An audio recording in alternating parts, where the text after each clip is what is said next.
Shavua Tov, a gute Woche, a good year, a gmal chsimateve lonu l'chol Yisrael.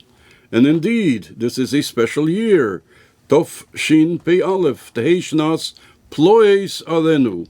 As mentioned on the program, but it's something that is so incredible and so mind-boggling that it's heartwarming all the time. That the Debbi says about this year, Tehei Shnas Plois Alenu. So 30 years ago, the Debbi already told us the acronym for this year. Tehei Shnas Plois Alenu.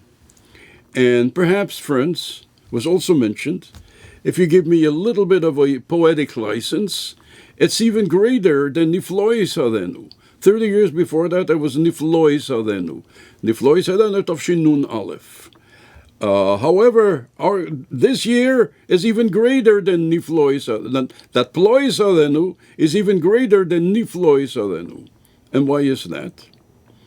Concerning Niflois Alenu, it says in this volume of Kabbalah that Niflois stands for two words. Nun plois, 50 plois, 50 great miracles. And although 50 plois is something absolutely incredible, nevertheless, the 50 is a numerical number. Now, it's more than 49, but it's less than 51. So therefore, it has a limit. It's 50 and not 51. Nevertheless, plois is without a number. Tehei Shnas Plois Alenu. Like it says in the Posuk Ligdud of Ein Mispel. There's no Mispel to the plois. There's no number to the plois. It's numberless. It's limitless. It's eternal. So therefore, it's even greater, arguably, than Tovshin Nun Aleph, because it's not Nun Plois, it's endless plois. And endless plois, we understand what we are talking about. Says the Novi in Micho Alenu Niflois, Nun plois, and this is going to be plois without the number 50, which means without the limit of the number 50. Limitless plois coming our way this year. So therefore, Rabbi say, this is a special year, a year of celebration. Moreover, Tov Shin Pei, as everyone knows, was not an easy year. And Tov Shin Pei Aleph reverses the Tov Shin Pei. Why is that? The Debbi explains. What is the difference between Pei and Pei Aleph? Pei, the word Af, Aleph Langafei, right? That's from right to left, Aleph Pei, is also Pei Aleph, but when you write it from right to left, Aleph Pei, it means, in Lashon Kodesh, Af means anger, wrath. And this is the year that passed. What does Pei Aleph means? That you are reversing. Instead of Af, you're turning it backwards. You're reversing the Af. You're turning the Af into Pei. No longer Af. So unfortunately, Tovshin Pei was a year of Af, a year of anger, a year of wrath. And therefore, we say, Tichle Shono v'kilileiseho, that the year Tovshin Pei is over. And now we are reversing it. Tovshin Pei Aleph is the opposite of Af. And therefore, it's not only a wonderful year, a great year. Tehei Shnas Plois Alenu. And plois is miracles. Says the Novi Micho, Kimitzeischo Me'eretz Mitzrayim, Alenu Niflois, that's Nun Plois. And this is even greater, that this is Plois Alenu, that is going to be plois that are going to be in the form that are not going to be counted. It will be countless miracles, not 50 and not any number at all. It will be without a number, ki ein mispal. And these are the great miracles that we will see with the coming of Mashiach. And it's absolutely mind-boggling, as many times as you look at it, that the Rebbe 30 years ago has written that. Moreover, the Rebbe put it in a footnote. It's in Sefer HaSichos, Parshas Vayigash. It was Hey Tevis, Tavshin Nun Aleph, and in the Sikha it's footnote 94. So the Rebbe put it in a footnote, and within a footnote they put it in a parentheses. So he hid it. So because it was not supposed to be revealed too soon. Nevertheless, it was revealed, and it's brought to the attention of everyone. The Rebbe said, Osher Tevis, for Tehei Shnas, Plois Alenu, Gesundheit und Fröhlichkeit, Tekef umiyad mamish.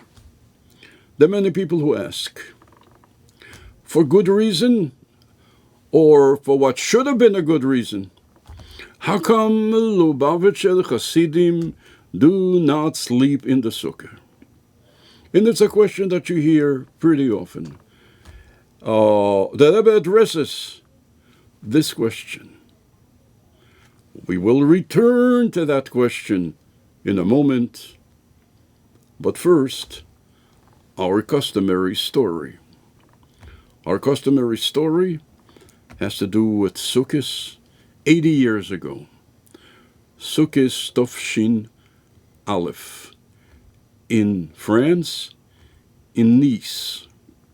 Sukkah Tofshin Aleph 80 years ago. The story was told by Rabbi Goen of Shmuel Yankev Rubinstein, the Rav of Paris, who knew the Rebbe from Paris, and now was with the Rebbe in Nice. 2 days before Sukkot, maybe 3 days before Sukkot, the Rebbe approaches Rav Rubinstein with the question, are you allowed to go on Mesilas Nefesh for a Hidur mitzvah? To do, for the enhancement of a mitzvah, to do the mitzvah with an enhancement. And Rav Rubinstein answers him that al pi halacha, one is allowed to go on Mesilas Nefesh for 3 things: Avodah Zarah, Gilui Aroyos, and Shvichas Domim. And this is not one of the 3. And the Rebbe argued that that's only under normal circumstances. And this says in form of halacha. However, if it's under strenuous circumstances, then you should go Mesilas Nefesh for smaller things, for very small things. The difference, the way you tie your shoe and so on.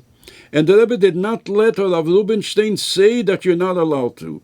Any argument that Rav Rubinstein offered, the Rebbe explained that this is not really valid, and the Rebbe did not let Rav Rubinstein come to the conclusion to say that you're not allowed to go on Mesilas Nefesh for a Hidur mitzvah. And the explanation to that is, as far as we can understand, the Rebbe didn't want Rav Rubinstein to paskin that you're not allowed to, because he wouldn't want to go against the Psak Din of Arov. So they left that question unanswered. Then for 2 days he didn't see the Rebbe. And then the Rebbe came, and his face was beaming. And he brought 2 esregim, 2 beautiful esregim from Italy. And he gave one to Rav Rubinstein, and one he kept for himself. As we know geographically, Nice, the south of France, borders with Italy. So the Rebbe left Nice, went over the border, the international border line, to Italy once, then had to cross the international borderline again, coming back into France. And you're talking about the time of war. You're talking about the Italians, the fascists, who were in cahoots, Rachmana litzlan, with the Tzeder HaYehudim. So the Rebbe put his life on the line to leave France, to go into Italy, to come back to Italy for the enhancement of a mitzvah, because obviously there was an esrog in town, but it wasn't a Kalabala esrog, it wasn't an Italian esrog, it wasn't min hamuvchol, and the Rebbe wanted to do the mitzvah, to enhance the mitzvah, to do the mitzvah in the perfect way. So the Rebbe went on Mesilas Nefesh. Rav Rubinstein told the story to Lubavitcher Chassidim in Paris, in Tofshin Yud Aleph, when the Rebbe became a Rebbe, and he told them, you don't know who your Rebbe is, but I do. So I'm going to tell you something about him. And he told them several stories about the Rebbe, and this is one of them. Rabbi say, I've told this coming story that we said more than once, but my father, Alav Shalom, heard it from Rabbi Levi Yitzchok, a Goyen Tzadik, Chassid HaMekubal, the Rebbe Yitzchak, the Rebbe's father, who told him this story.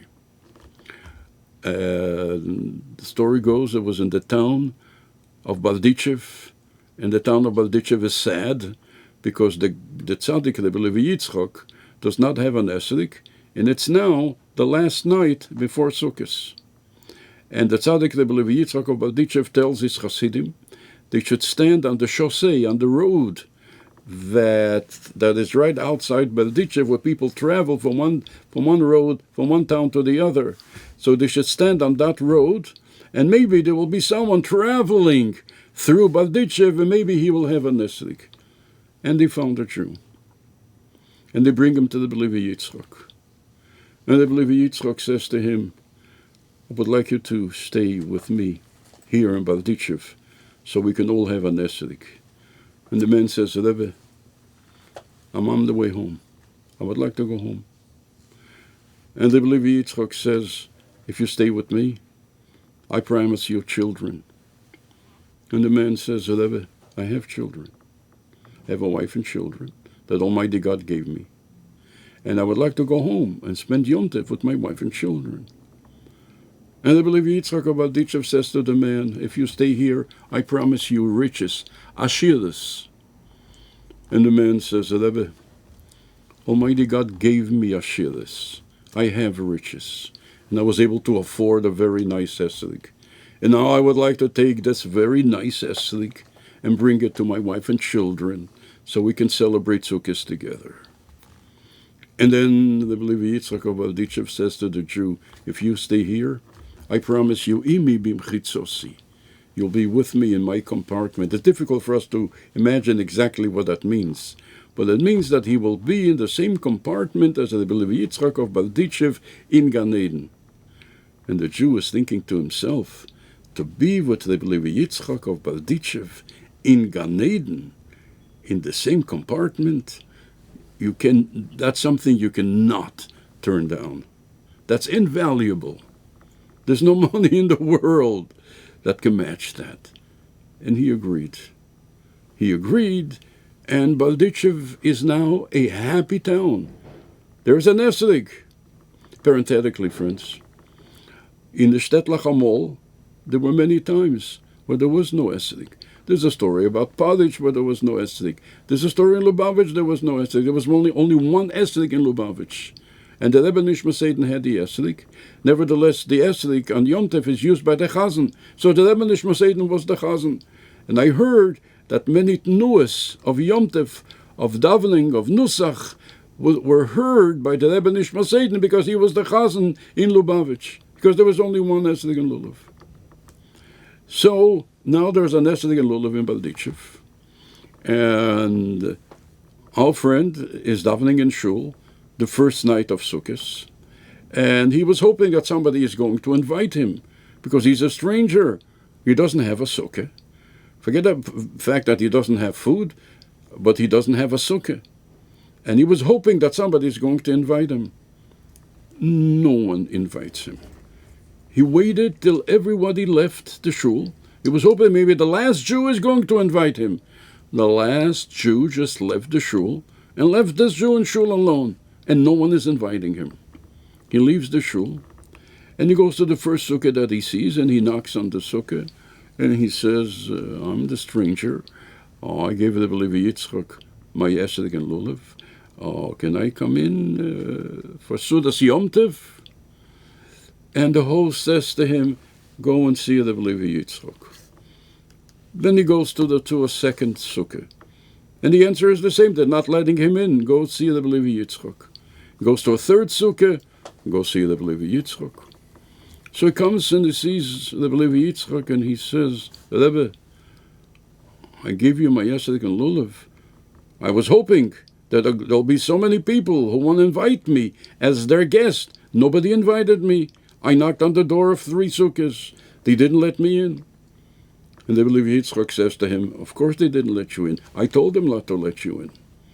I told them they should tell you to come to me, because I want you to release me of my promise of imi bimchitzosi. And the way my father would tell the story, it would come to this point, and the Rebbe's father lifted both his hands upwardly, and he says that the Jew at the Gegema Geshrei, he screamed out, Vos mirimi bimchitzosi, asuke dafichom. What do I need imi bimchitzosi? Or what am I going to do with imi bimchitzosi? I need a sukkah. And then the Levitzchuk says to him, now you're welcome. You can pick any sukkah in town, and you can spend the Sukkah's holiday. And so it was. After Sukkot, the Levitzchuk calls the Jew, and he says to him, do you know why I asked you to release me from my promise of imi bimchitzosi? Although I did promise you.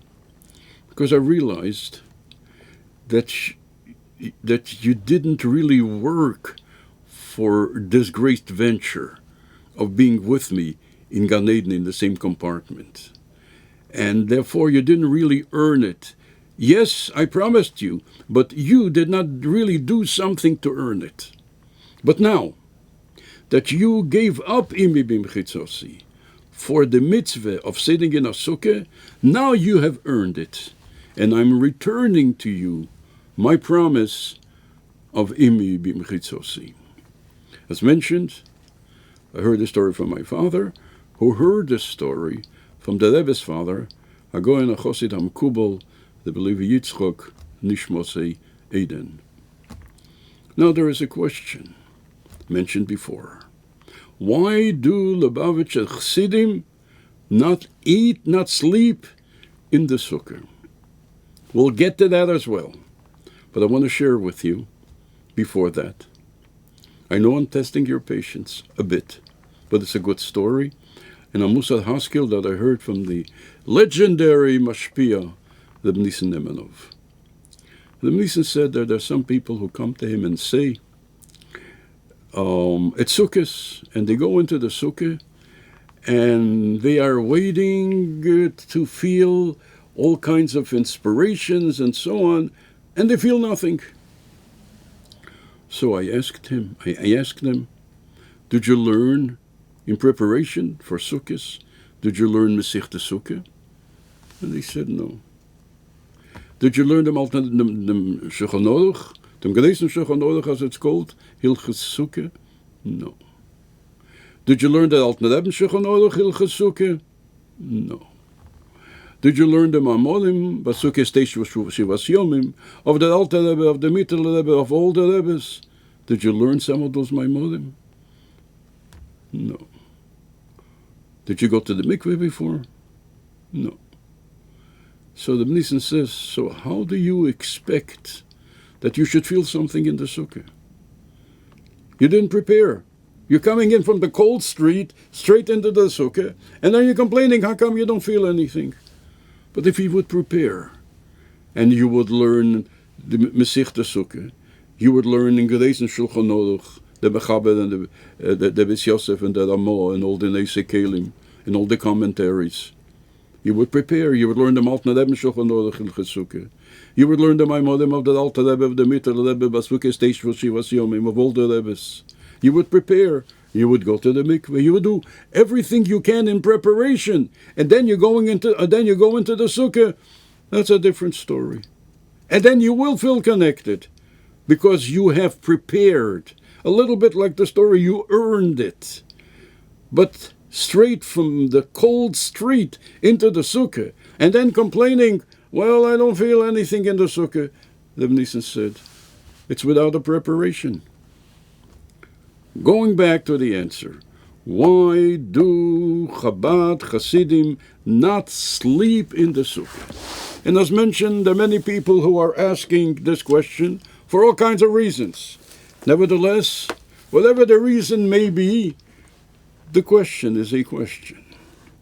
The Rebbe addresses this question, and the Rebbe says that we see here a certain dichotomy. On the one hand, Lubavitcher Chassidim, and the Rebbe speaks about his father-in-law, are more particular about sitting in the Sukkah than anyone else. Like, for instance, having a drink of cold water, Al pi halacha, you're allowed to have a drink of cold water outside of the sukkah. Can you drink a glass of fresh water outside of the sukkah? Al pi halacha, you're absolutely permitted. It's called alai, it's temporary, you're absolutely permitted. Lubavitch Chassidim do not. And the Frierdiker Rebbe would not drink a glass of water, or less than a glass of water, a little bit of water, outside of the sukkah. Sometimes somebody has to take a little bit of water with a medication. Lubavitch Chassidim do not do that outside of the sukkah, although it is permissible api halacha. Nevertheless, and not only that, even on Shmini Atzeres. On Shmini Atzeres, there's some who are mekel. It says Shivas Yomim. This is a Sukkah stage for Shivas Yomim. This is already the 8th day. Nevertheless, even on Shmini Atzeres and even water, Lubavitch Chassidim do not drink outside of Sukkah, and it's based on the Rebbe says on the Anhoge of Rebbe's before and the previous Rebbe that would not drink anything, not even a little bit of water outside the Sukkah. Nevertheless, we saw, the Rebbe says, that concerning Shino, concerning sleeping, the previous Rebbe did not sleep in the Sukkah. So there's a certain dichotomy here. On the one hand, it's very stringent, that you keep Sukkahs to the nth degree, not even a glass, a little bit of water. On the other hand, concerning sleeping, the Rebbes of Chabad and the Lubavitch Chassidim do not sleep in the Sukkah. And the Rebbe explains that there is a pisgum, there is a saying of the Mittel Rebbe. And the Mittel Rebbe says that on Sukkahs there are, what's illuminating on Sukkahs is the makifim of Bina. It's a Kabbalistic term, which means, makifi means the illuminations that are surrounding Bino. Bino Chochmo, Bino Das, the Makifim, the illuminations surrounding Bino, and the Rebbe explains that they are very great, and therefore they cannot come down internally. They can only be external, and therefore they surround from the outside, but they are very, very great, and the illumination is very, very strong. And therefore, if that now shines and radiates on Sukkahs, how can you sleep in the Sukkah? When the Makifim on Bina are radiating, when they are lighting, and how can you sleep under such circumstances? That's what the Mittel Rebbe says. And this is why Lubavitch Chassidim do not sleep in the Sukkah, because of the Makifim of Bina, those great surrounding lights of Bina. And how can you sleep with those surrounding lights? The question is, however, we are talking about the mitzvah, Pasukes Teish Shivas Yomim. The mitzvah is on eating and drinking and sleeping. So how can one not fulfill the mitzvah because of Makifim of Bina? Moreover, how can Makifim of Bina stop someone from performing a mitzvah? And there's another question which you are thinking about. Not everybody is the Mittel Rebbe. We'll get to that too. And the Rebbe answers with a very interesting, with a story in Gemara. The Gemara tells a story. It's the Gemara in Sukkah. It's the Gemara in Sukkah, Daf Nun Gimel Omed Aleph. What happened in the Beis HaMikdash on Simchas Beis HaShe'eva? And it says, Omer Rabbi Shua ben Chananya, K'shehayinu smeichim Simchas Beis HaShe'eva, le'eloinu shino be'einenu. When we were celebrating Simchas Beis HaShe'eva, that's a few days, we did not see any sleep in our eyes. In other words, our eyes were not hit by any sleep.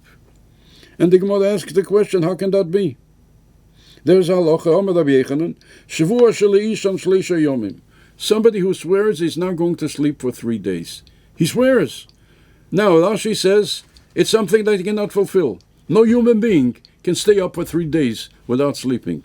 So what's the halacha? Malkinesi, he gets the lashes immediately, and you say he gets the lashes, and you send him to sleep. You say, V'yoshen le'alta, now you can sleep. In other words, he gets punished for what he did, but he can sleep immediately. Why? Because he was not supposed to do that. You cannot survive 3 days without sleeping.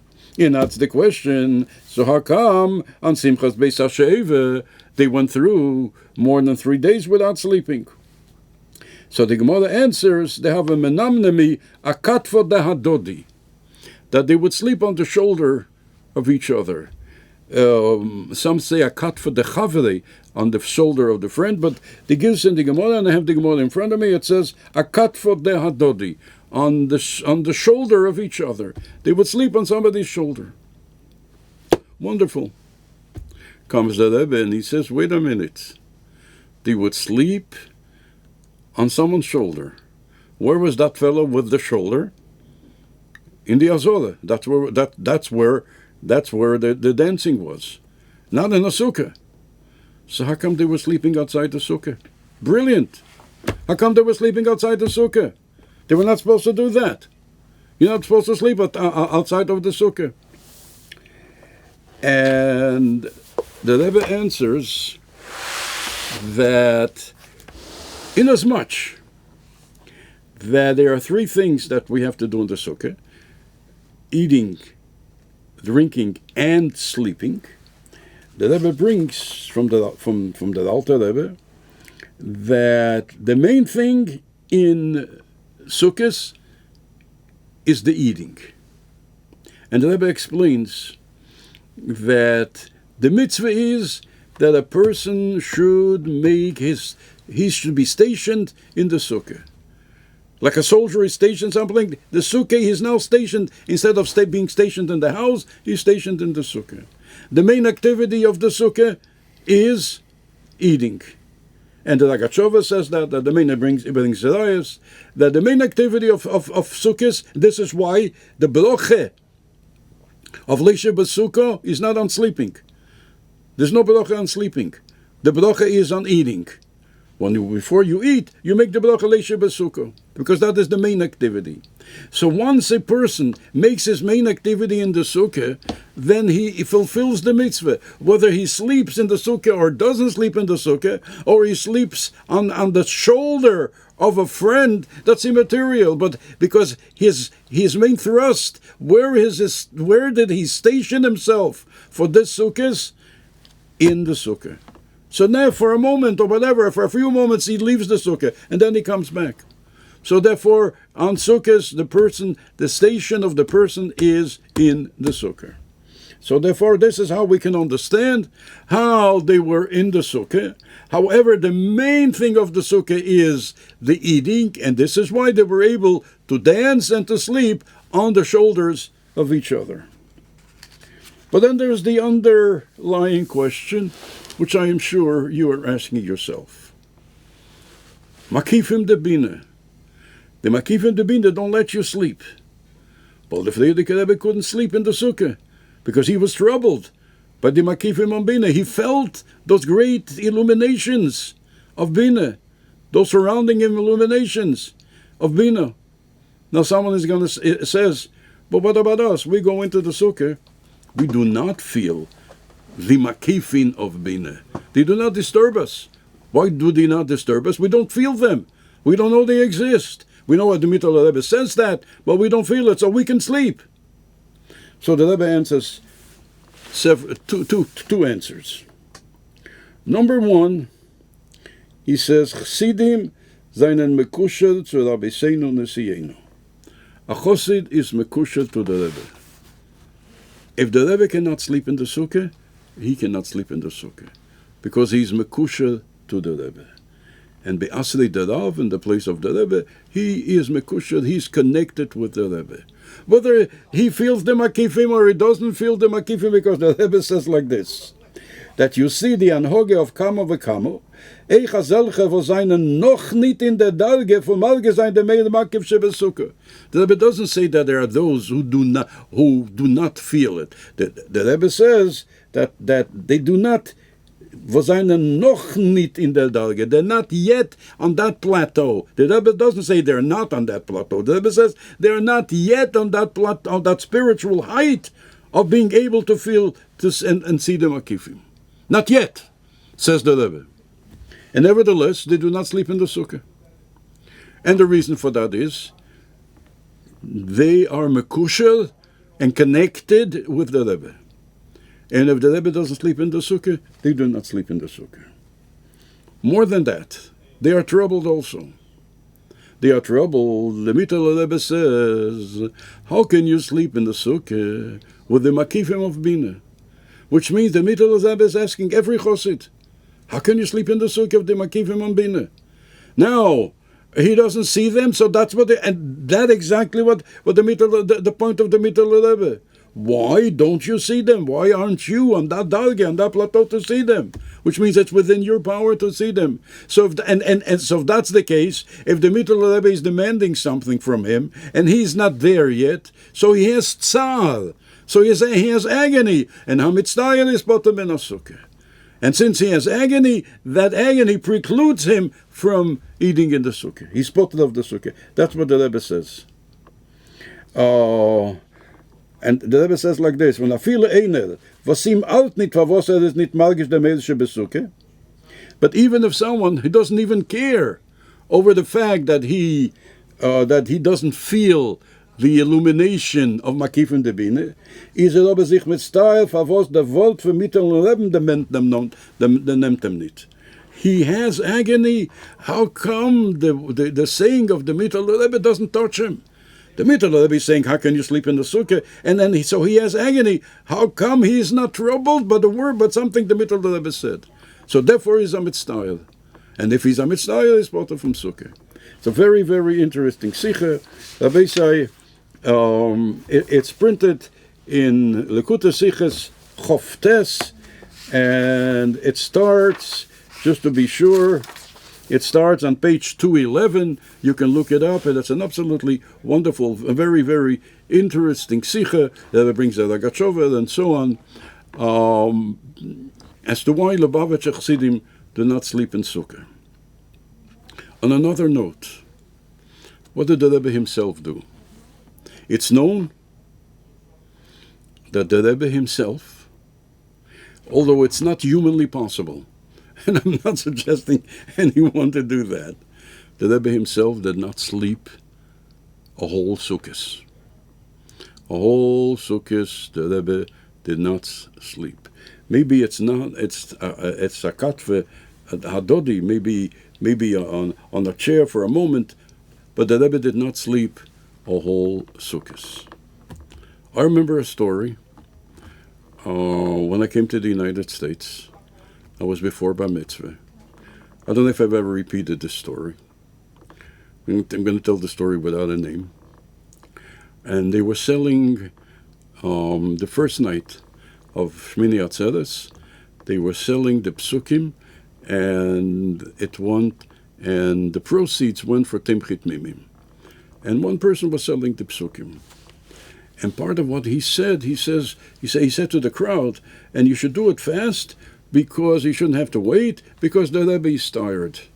And I must tell you, as I was a kid before Bar Mitzvah, when he said those words, he said, well, how can you say that? Instantaneously, the Rebbe turns around to his left, and the Rebbe says, Ich bin nicht vermattet. That's what the Rebbe said, remember? And that was Shmini Atzeres, which means the Rebbe did not sleep an entire Sukkah. That was known by Chassidim. But this is only a Rebbe. This is only a Rebbe, because the halacha is anyone else, 3 days, we learn the halacha. Our Rebbe, a whole Sukkah, for both reasons. He didn't sleep in the Sukkah because of the Makifim of Bina, which he felt, obviously. But he also didn't sleep outside of the Sukkah because the halacha is not to sleep outside of the Sukkah. So therefore he did both. There was no sleeping for the Rebbe on Sukkahs. Rabbi say, Sukkahs is man simchaseinu. And more than once the Rebbe says, "Man soll allein tanzen." I don't know how to say in English, allein tanzen. Dance in. But that's not the exact translation. We dance for Sukkahs and we dance for Simchas Beis HaSheva, and we should dance allein tanzen from the Simcha of Simchas Beis HaSheva and from the Simcha of Zman Simchasenu to the great and eternal Simcha of Tov Shin Pei Aleph Tehesh Nas, as we said before, Plois Alenu. We should see with our very, very own eyes, Imir Hashem, the coming of Mashiach. ובעגולו דידן, ובשמחו ובטוב לבוב, ובטבע נילה והניגלה, ולמטה מעשור הטפוחים, ובחסד וברחמים, ותקף ומיד ממש.